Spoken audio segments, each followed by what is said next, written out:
at some point in your life you made some decisions involving whether it's marijuana or drugs or whatever? It just Like the normal progression. When I was a kid, I started smoking pot and went on to other drugs, and eventually ended up with me using heroin on a daily basis.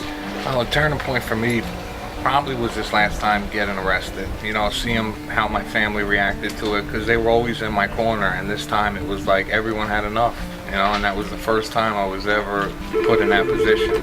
Yeah. And that was a big turning point for me. And also just the pain in the end. The drugs weren't masking it anymore. You know, it was just creating more pain.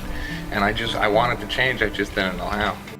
If I had to do this on my own, looking for a job with no type of, you know, referrals or references, not too many people are going to hire me with my background. You know, a lot of people don't want to give you the chance because, you know, it's not everyone's coming home and doing the right thing. You know, and I understand that, you know, as an employer's standpoint. But with them, they were able to plug me into companies that are willing to take the risk and give me the second chance.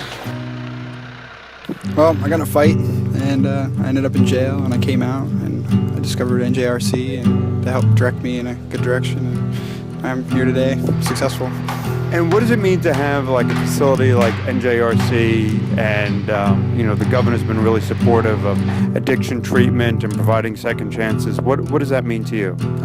It means a lot for me in the community. I think it gives people an opportunity to change their life and make a better beginning for a new beginning. Well, I started out, I was a trucker, 18-wheeler, owner-operator, and then I had lost my license. And I did a lot of home improvements on my own, and cabinet making, and so this place I feel right at home. Why is sobriety so important? Without it, I wouldn't be able to function. I wouldn't be here today. I mean, I'd be locked up probably. I mean, my whole life. And how about for you, Eric? Alcohol was my problem. It's people, places, and things I changed. Live a more productive life. Able to pay bills on time, keep my mind straight, you know, take care of my family with the right mindset, and stay positive. I attend NA every night. You know, I'm into the fellowship. I believe in it. You know, sponsorship. I go to an IOP 3 nights a week. I think that's what comes first before everything else, because the most important thing for me is getting my life together and staying clean, and everything else is going to fall into place for me.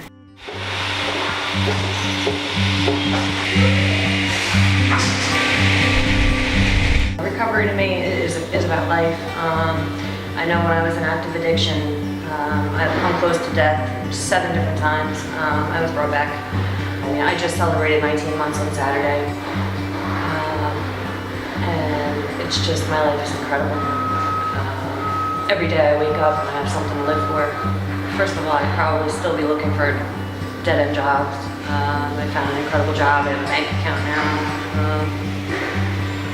And this program made me realize that there is life for people like me that are, you know, convicts and addicts, and your life can have meaning even though you have a past. We're trying to give people a chance. You know, people make mistakes, people have come upon hard times, and, you know, they shouldn't be punished forever. You know, we want to help them. We want people to come here. It's not always easy to find good employees who come to work every day, and we want them to succeed, and we want them to move up. Someday I see Rich on the sales counter. I want him to advance, along with all of our employees. We've had some good employees come out of that program. They're eager for an opportunity to prove themselves, and we give them an opportunity to do that. And like, if you were speaking to other HR directors, or if you're speaking to other companies, why is it worth the risk? I don't see it as much of a risk. I think it's the right thing to do. Some of these guys just need a second chance, and they're even eager to prove themselves, which may be a little bit more to our advantage rather than a local person who's changed jobs a lot often and doesn't have the same work ethic. Well, they could either be on welfare for the rest of their lives, or we could give them jobs and they could be productive citizens, right? I thought I'd maybe be working a cash job somewhere with some contractor. Never filled a position like this. What was it like, you know, applying to Woodhaven with, you know, frankly, mindful of your background? It was kind of nice to actually fulfill a real position and a real job with my record that I have right now. You know, I see things more clearly now. and I just try to do the right thing, and just everything's coming back together, you know, acting like a normal person. Yeah. And the program is great. I mean, without it, I wouldn't be here.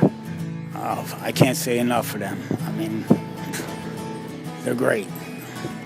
How about you, Eric? I think it was a blessing. Just the 12 steps in general and the whole big book, and having all the network and the people out there to help people if you're in need and you want the help, it's there to give you the help. The girls were tremendous help. At any time I could call, you know, if I needed someone to talk to, or I can go there and go and use the computers. It feels great because I love the job. I love working here. I love the people. The only adjustment is I'm the only woman, so it's a little weird. But, you know, it's nice to be able to, I feel like I have to prove myself a little bit more because a lot of the men look at me like, you know, you're a woman, you can't do it. I'm a mechanic by trade, so I've dealt with that for years. But at the same time, I know that I can prove myself, and I know that I know what I'm doing. So just because somebody has a past doesn't mean they can't have a future. The people that do want to change need some type of outlet. And I don't think if it was for this program, I think I'd be having a lot harder time getting to where I got so quickly. And this type of stuff needs to be in my life. You know, I need to work. It gives me a sense of purpose, and it keeps me busy. Like, you just need help coming home. You don't want to just be thrown out there with nothing.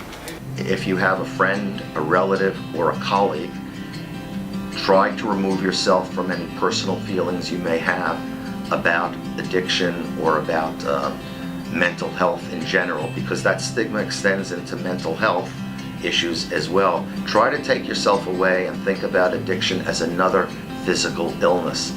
It's another chronic physical illness which is progressive. So I think we need to get less judgmental. We don't have to approve of the behaviors, but we want to look at an individual who potentially can have a life-saving, a life-altering moment.